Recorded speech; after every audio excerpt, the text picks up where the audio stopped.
우리 함께 은혜 나누실 하나님의 말씀 이사야서 구약성경 이사야서 11장 1절로 9절까지 말씀 함께 보겠습니다.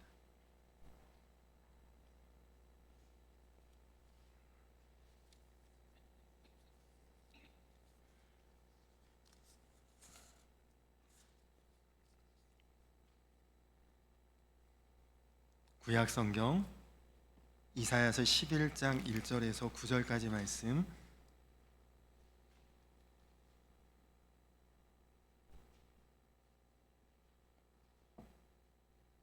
우리 말씀 한 절씩 교독하도록 하겠습니다. 이새의 줄기에서 한 싹이 나며 그 뿌리에서 한 가지가 나서 결실할 것이요,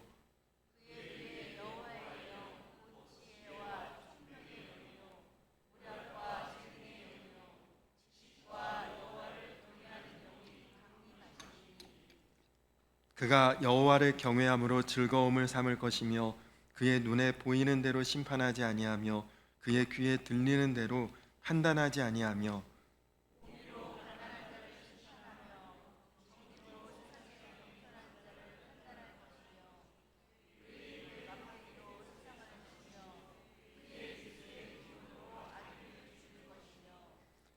공의로 그의 허리띠를 삼으며 성실로 그의 몸에 띠를 삼으리라.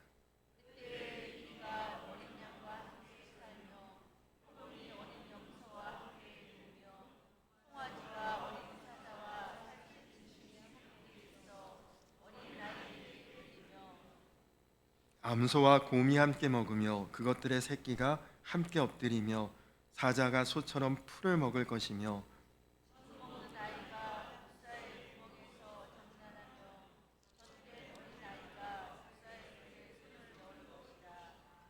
우리 9절 함께 읽겠습니다. 내 거룩한 산 모든 곳에서 해됨도 없고 상함도 없을 것이니 이는 물이 바다를 덮음같이 여호와를 아는 지식이 세상에 충만할 것임이니라. 아멘. 할렐루야. 우리 모두의 왕이시고 주님이시요 빛으로 오신 성탄을 앞둔 주일 예배에 오신 우리 성도님들 주님의 이름으로 축복합니다. 우리 서로 인사 한번 주변 분들하고 나눌까요? 기쁨 충만한 성탄입니다. 그렇게 한번 인사 나눌까요?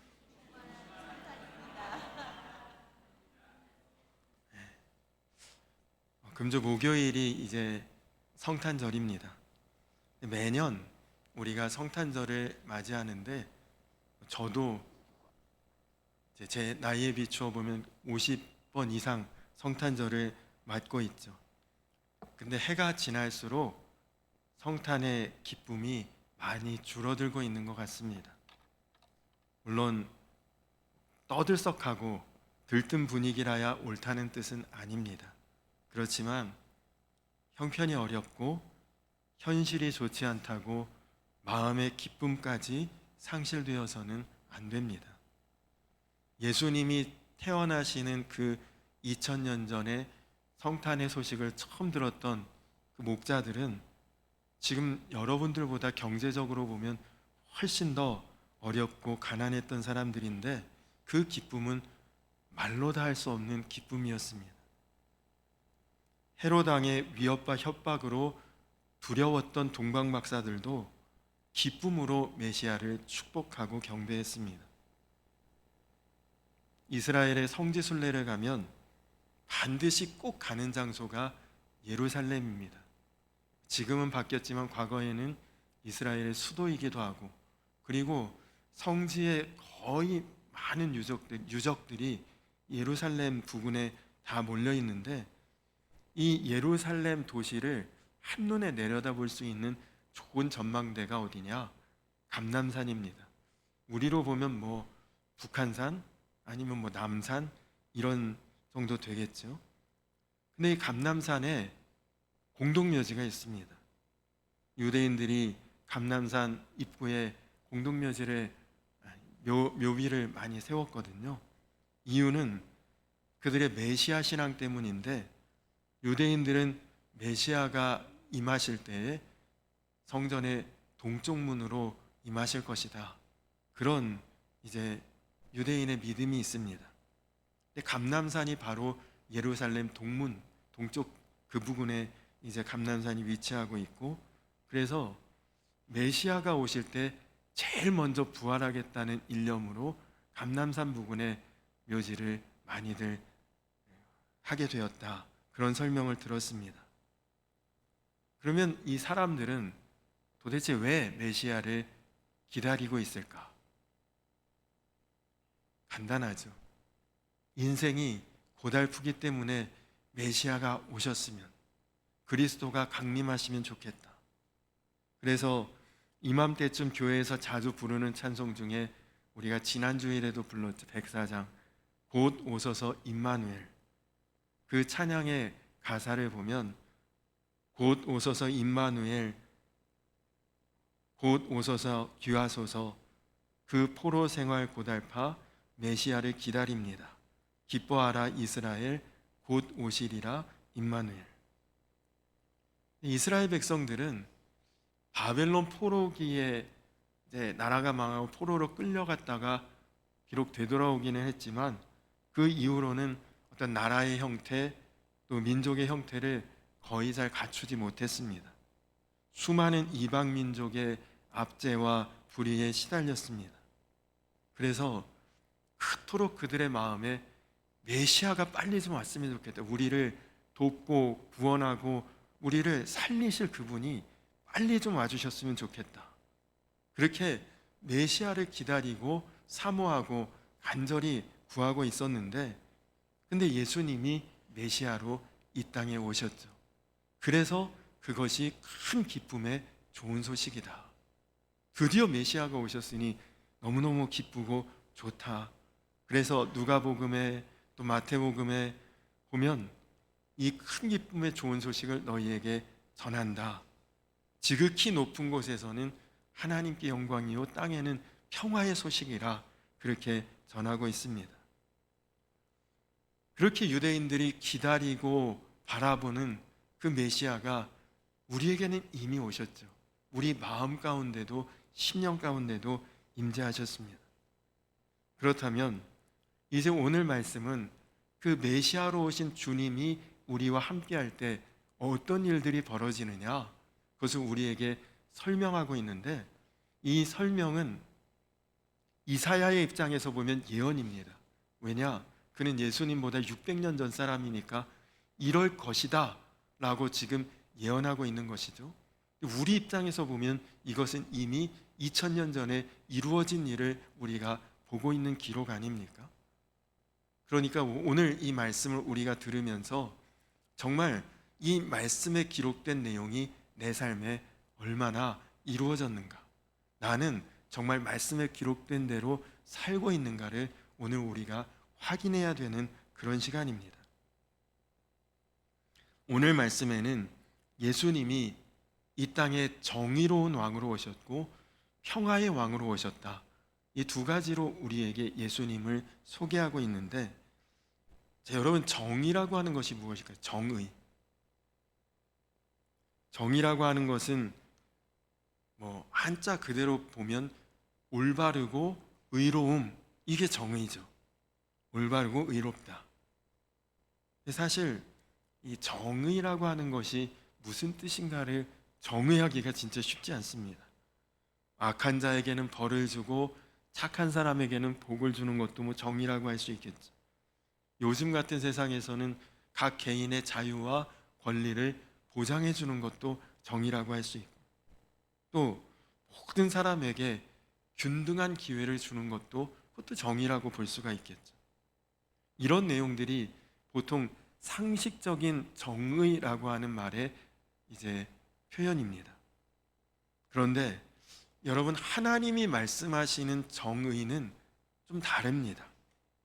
오늘 말씀 4절과 5절에 보니까 공의로 빈핍한 자를 심판하며 정직으로 세상의 겸손한 자를 판단할 것이며 그 입의 막대기로 세상을 치며 입술의 기운으로 악인을 죽일 것이며 공의로 그 허리띠를 삼으며 성실로 몸에 띠를 삼으리라.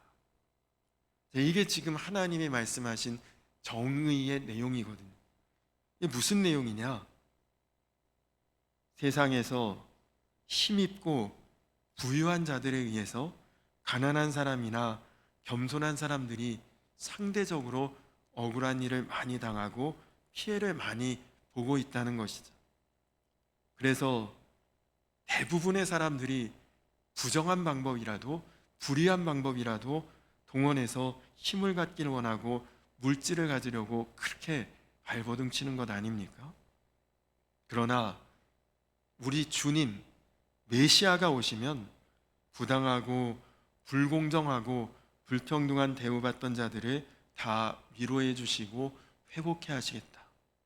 또 반대로 그렇게 불의와 불법을 힘을 가지고 행하던 사람들은 반드시 심판하겠다. 이것이 하나님이 말씀하신 정의입니다.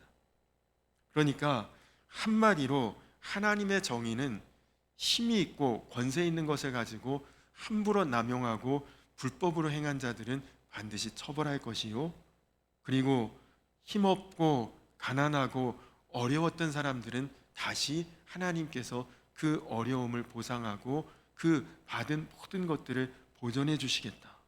그것이 하나님의 정의입니다.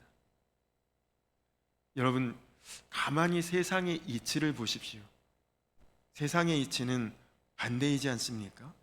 힘 있는 사람에게는 관대합니다.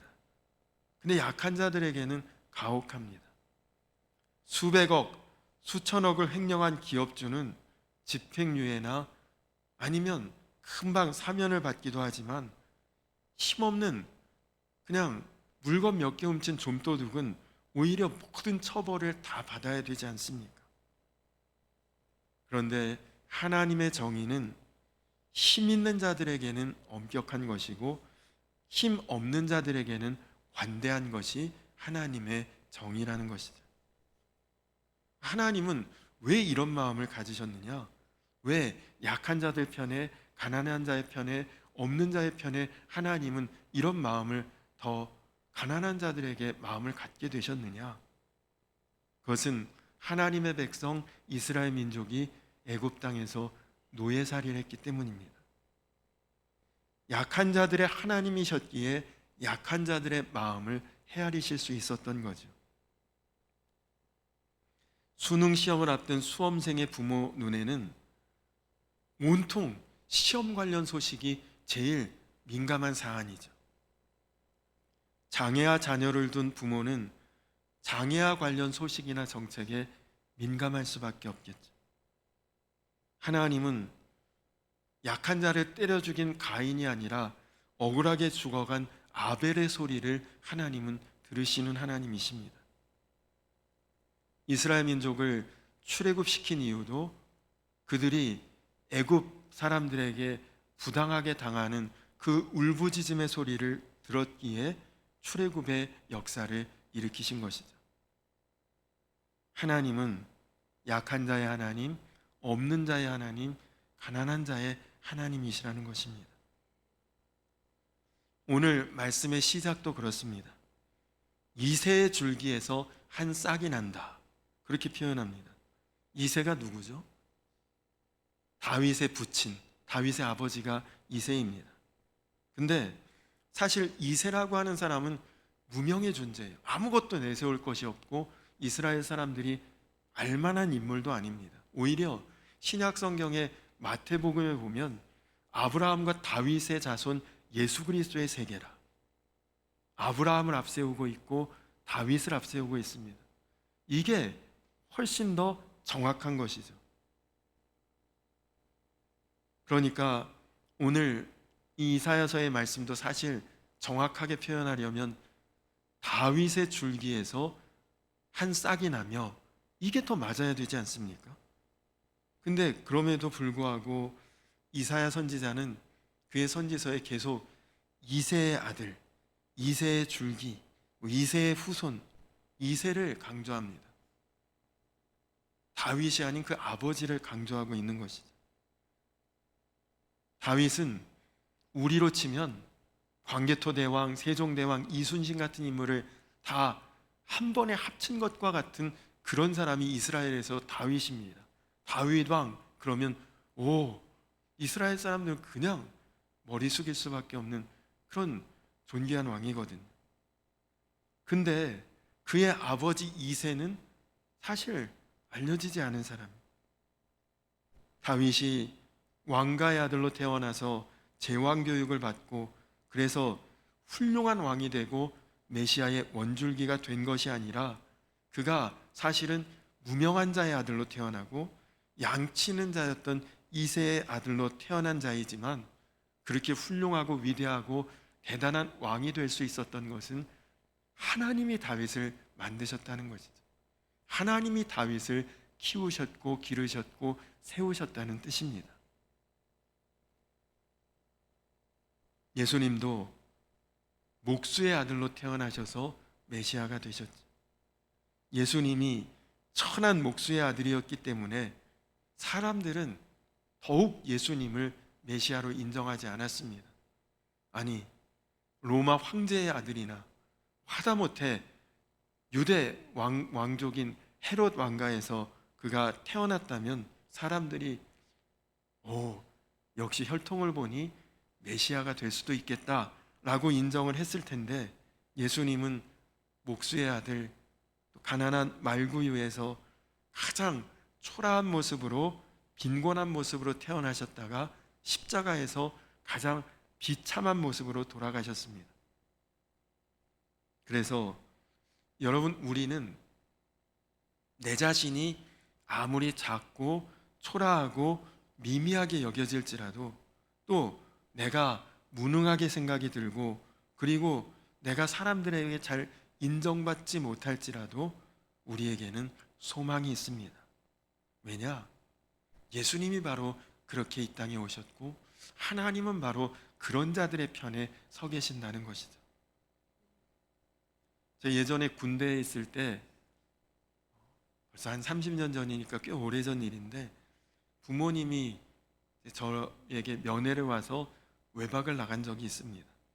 우연히 들려서 예배를 드렸던 교회가 강원도 철원의 지포리라고 하는 데 있는 감리교회였는데 교회 이름을 잘 생각이 나지 않습니다. 목사님도 그렇고요.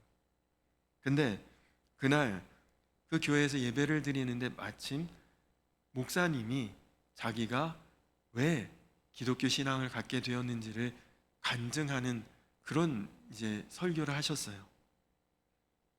목사님은 유년 시절에 참 어렵고 가난한 가정에서 사셨다고 합니다. 그리고 성장하면서도 물질적으로도 그렇고 별로 두각을 나타낼 일이 없어서 죽을 마음을 몇 번 품었기도 했대요.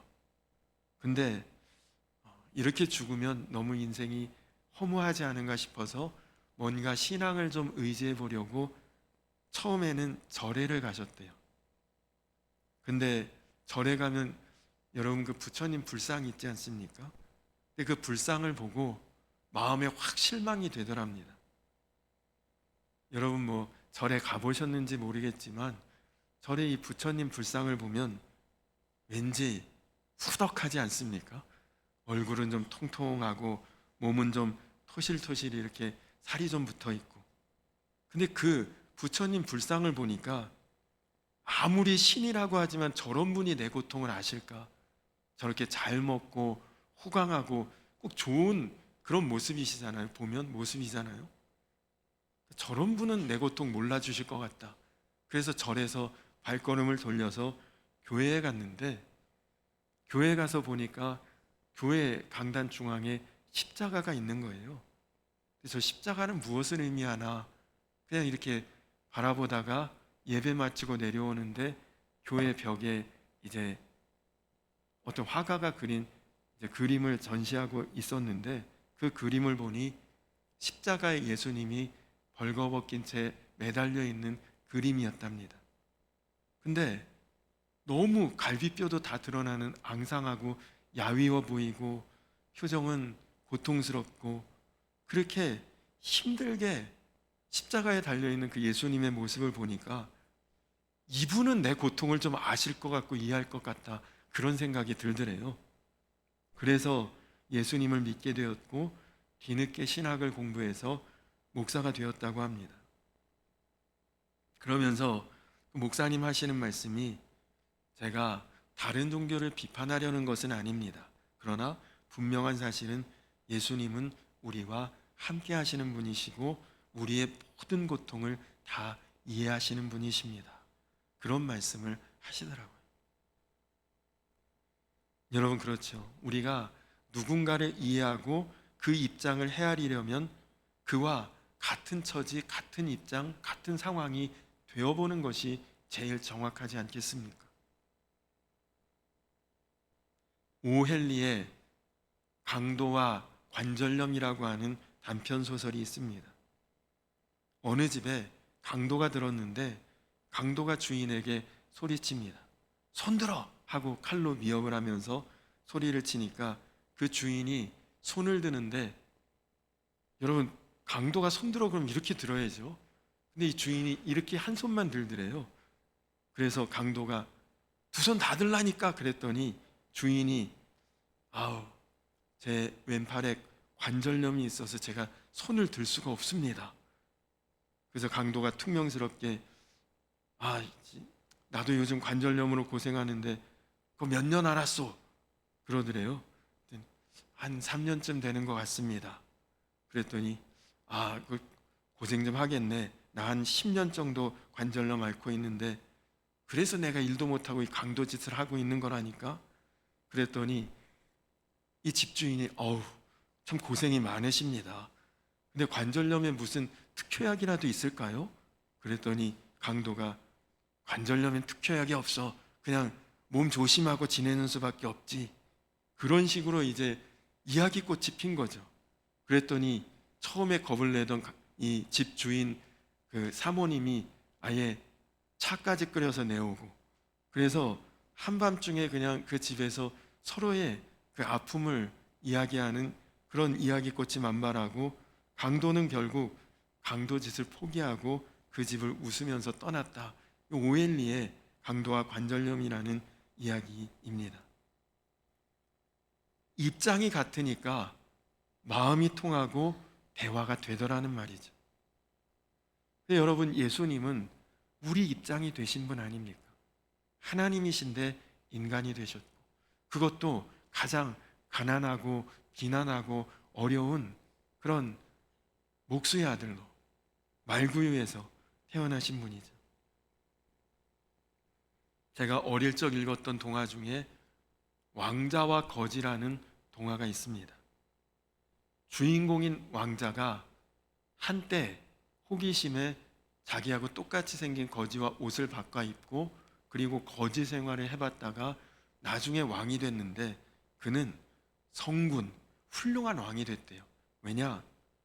거지 생활을 해봤으니 서민의 고통을 그는 알고 있는 사람이어서 정말 백성들을 사랑으로 다스릴 수 있는 훌륭한 왕이 되었다고 합니다. 거지 생활 해봤으니까 그 고통을 깨달은 거죠. 마찬가지입니다. 예수님은 우리와 같은 삶을 살아보신 분입니다. 그런 예수님이 정의의 왕이 되신다. 근데 여러분, 정의 하면 공평해야 될 것 같은데 예수님의 정의는 불공평하십니다. 가난한 자의 죄에 대해서는 너그러우셔요. 그들의 피해에 대해서는 다 채워주시고 갚아주십니다.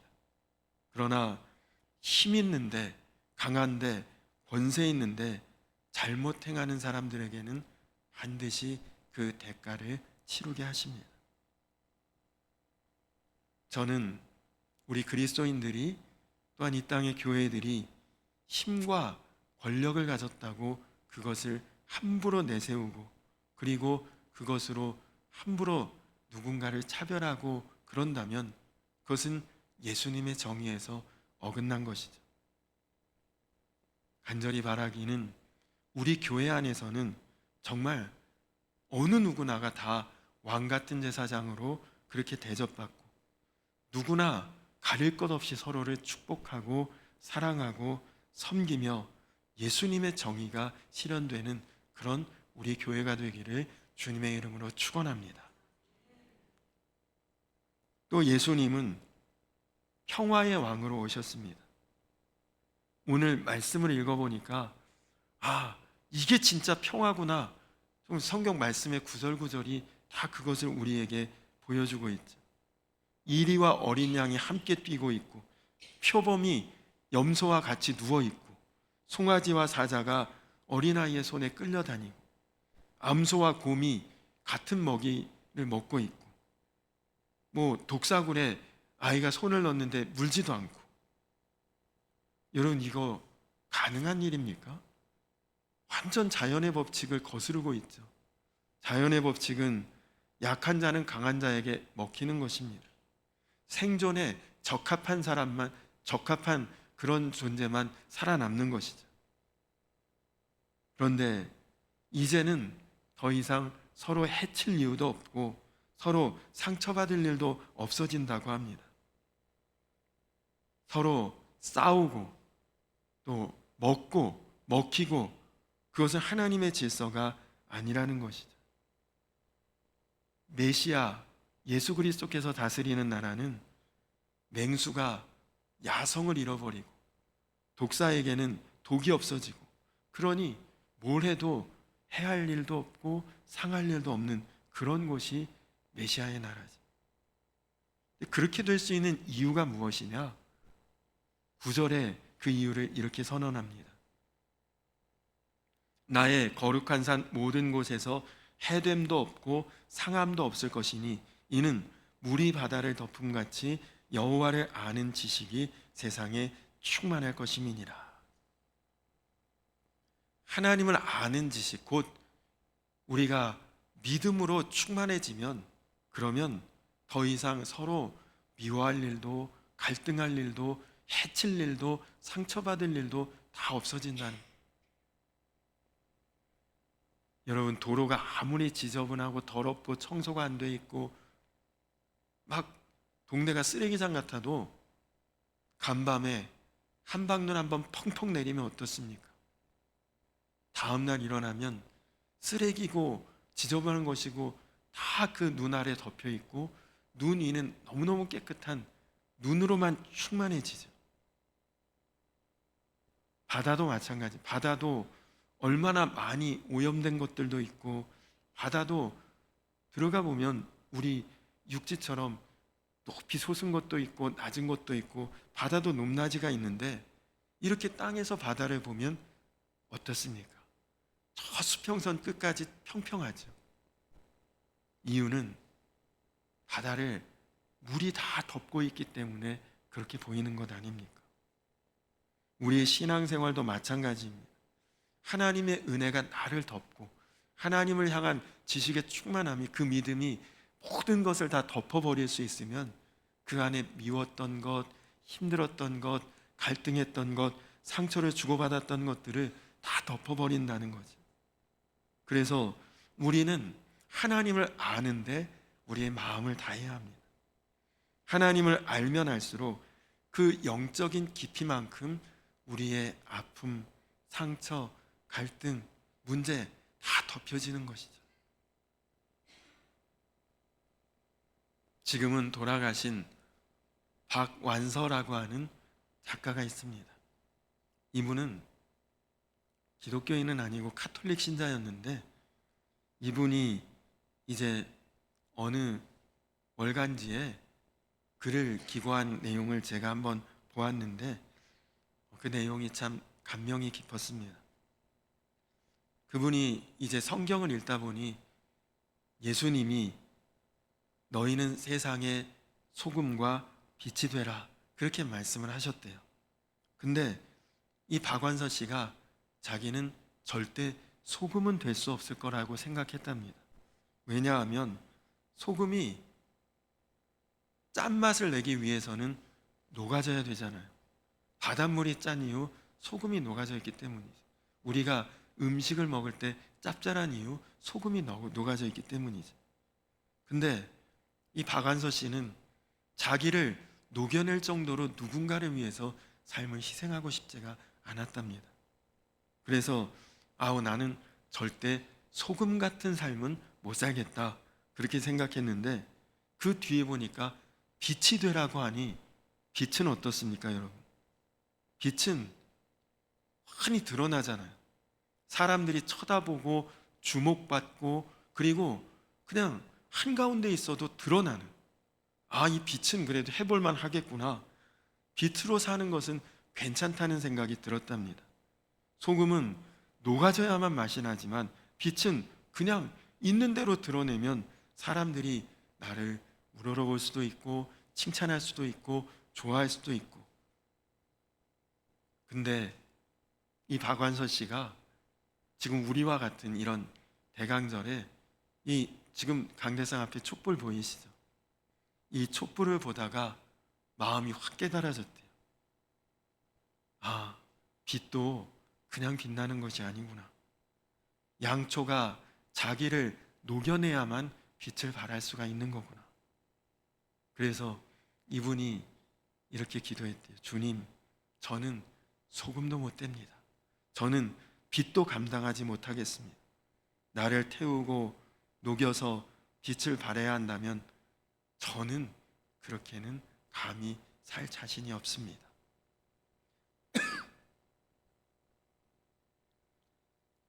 여러분, 우리들 대부분이 솔직히 그런 마음 아닙니까? 자기를 희생하는, 자기를 내려놓는, 자기를 드러내지 않는 사람이 그가 평화의 사람입니다. 여러분, 어떤 교회에서나 아니면 죄송합니다. 감기가 조금 와서, 교회에서나 아니면 여러분 어떤 세상에서 모임 같은 데 있죠. 그런 모임에 갔는데 그 모임에서 모든 사람들이 다 자기를 드러내고 자기를 자랑하고 자기 할 말만 하고, 만약 모임이 그렇다면 그 모임 어떻게 될까요? 얼마 안 가서 그 모임은 깨져버릴 것입니다. 그러나 그 모임에서 들어주는 사람이 있고 자기를 내세우지 않는 사람이 있고 은근히 사람들을 품어줄 수 있는 그런 사람이 있으면 그래도 모임이 유지가 되는 것이죠. 그가 바로 평화의 사람이라는 것입니다.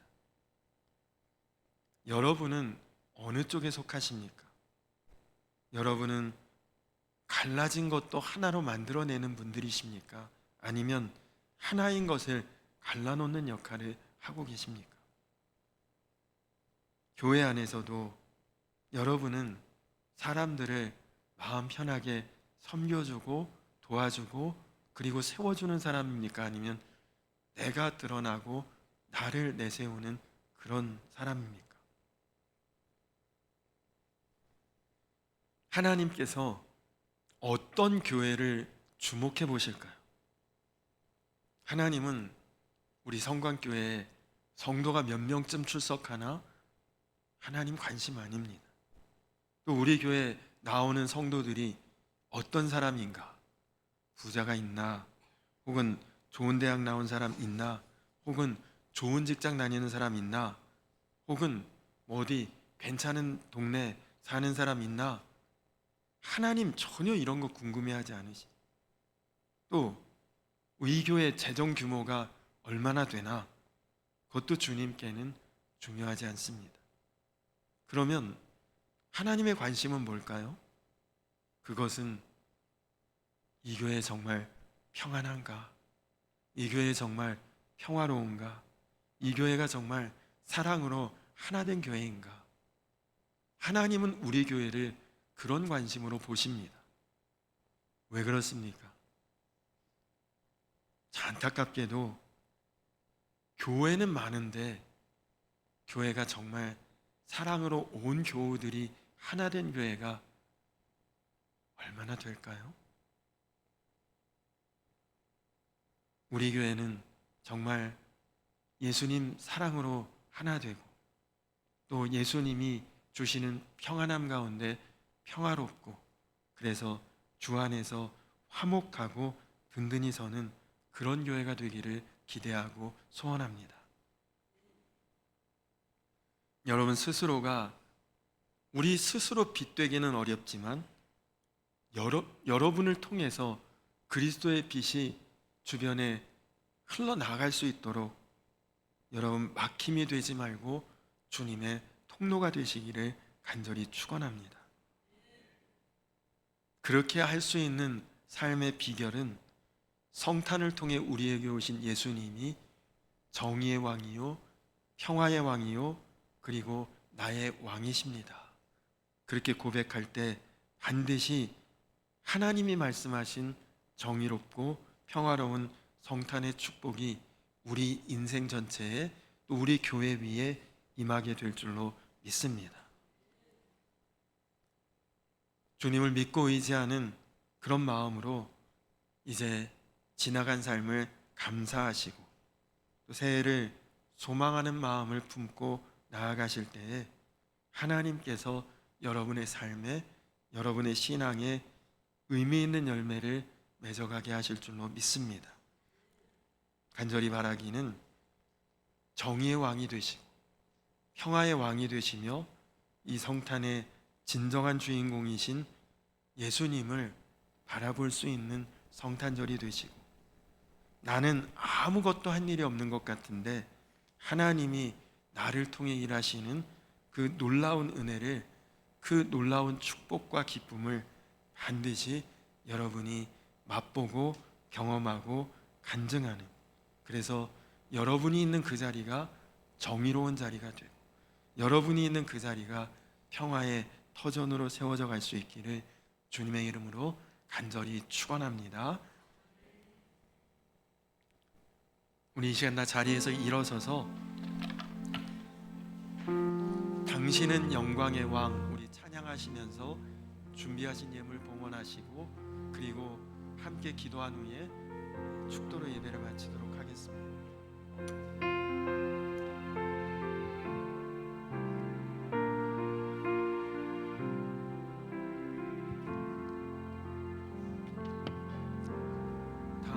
당신은 영광의 왕 당신은 평강의 왕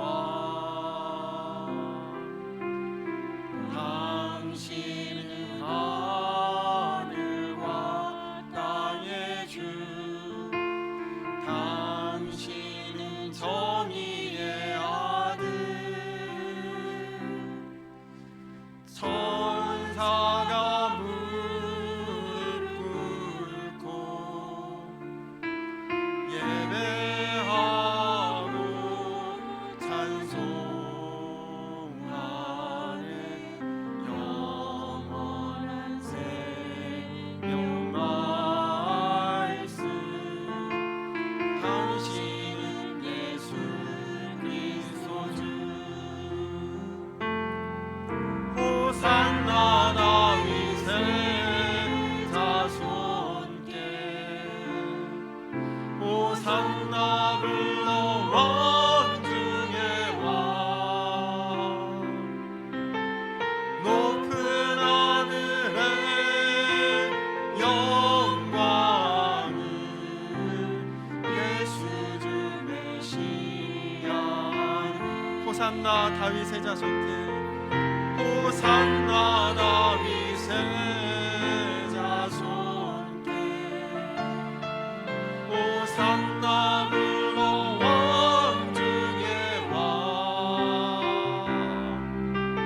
높은 하늘의 영광은 예수 주 메시아는 우리 이 시간 나같이 기도하겠습니다.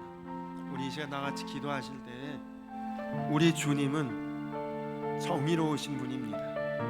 우리가 연약하고 힘이 없고 가난할지라도 주님은 언제나 나의 편이 되십니다.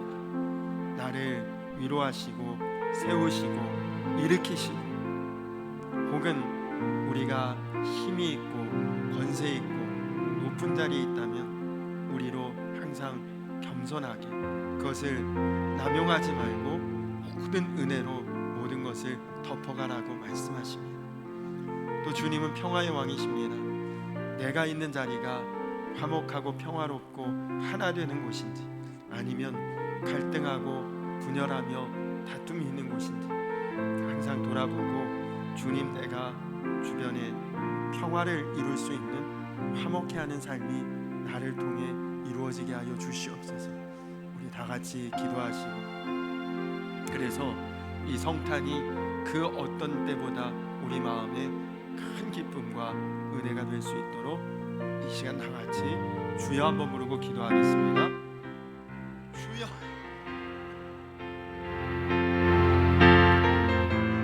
살아계신 아버지 하나님, 감사합니다. 하나님, 우리에게 성탄의 구주로 오셔서 하나님 정의로 평화의 왕이 되어주시니 감사합니다. 하나님, 정말 주님 안에 있습니다. 우리에게 모두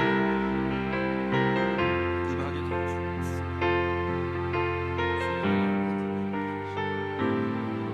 주여 아버지 하나님, 도와주시고 하나님, 그래서 정말 우리의 삶의 자리가 정의로운 자리가 되고 우리 교회의 평화가 있고 하나님, 우리의 삶이 하나님의 증거된 삶으로 온전히 나아갈 수 있도록 주여